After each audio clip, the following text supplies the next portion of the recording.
How busy are you right now? Well, it's great to be with you, Brian. We're very busy. We know already in November that our numbers are up double digits percentage-wise. And the forecasts in the industry are that these volumes will continue certainly through January up into next Chinese New Year.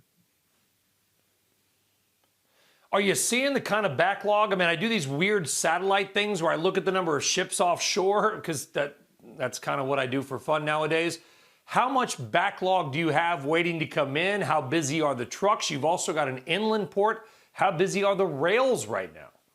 Well, the Southeast ports are pretty robust. We've invested heavily in infrastructure, so we really don't have a backlog. Our ports are fluid, but indeed our gate transactions are up, rail volumes are up.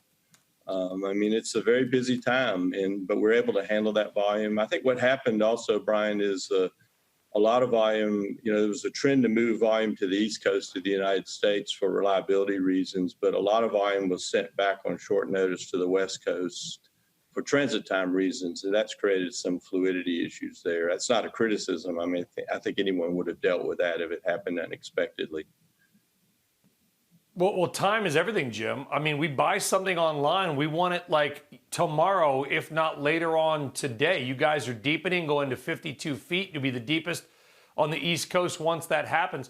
How much is the fact that we're all just sort of locked up, sitting around, buying stuff online? How much is this omni-channel online retail trend impacting your business?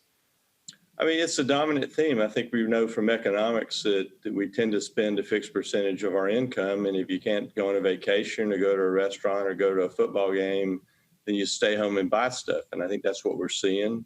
I mean, you see it in the deliveries in your neighborhood.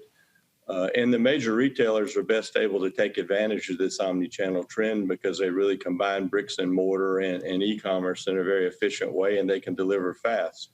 So I think it's a trend that will not change, honestly, and we will see that in distribution capacity. There's a need for more distribution centers to support rapid delivery, and that's the new wave of distribution center development.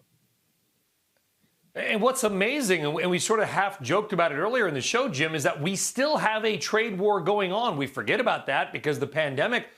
There's still tariffs on some things. There's still a trade war. In fact, President-elect Joe Biden has basically said he'll probably keep some of the tariffs on, at least in the early days of his taking over office. Do you sense, you've been doing this a long time, do you sense there's still some kind of trade war going on? And do you feel like it's coming to a close? Well, I mean, as you know, 75% of the goods from China are paying a tariff today. But China is shipping more than they've ever shipped to the United States. The reality of life is if a large retailer wants to source at scale in Asia, you have to do it in China for infrastructure reasons. They've been at it for 30 years, and they just have unbeatable infrastructure. If you look at the trade war, the trade war had more impact on U.S. exports than it did on U.S. imports because you could source soybeans and things like that in other countries. So I think it's a big myth to think that the manufacturing is going from China or that it's going to be repatriated to the United States on the type of low value consumer goods that we tend to import. Yeah, kind of. I mean, we were there at your ports when the trade war kind of kicked off and we were worried about what might happen. It's been amazing, the volume of stuff still coming in. Let's switch gears and wrap it up with this, Jim, because you guys also handle a lot of the BMW business, all those X5s and X3s in Greenville and whatever being shipped out. There's, I mean, thousands of BMWs down where you are, high value automobiles. Car sales are booming. Are you seeing a jump in business on the high ticket items as well as just kind of the stuff we buy on Amazon every day?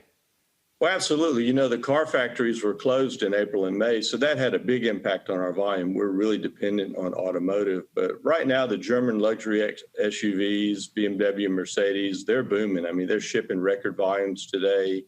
I think BMW ships almost 100,000 X5s to China. So there's demand globally for what is really a great premium product. So that's at record levels as well. Shepard Smith here. Thanks for watching CNBC on YouTube.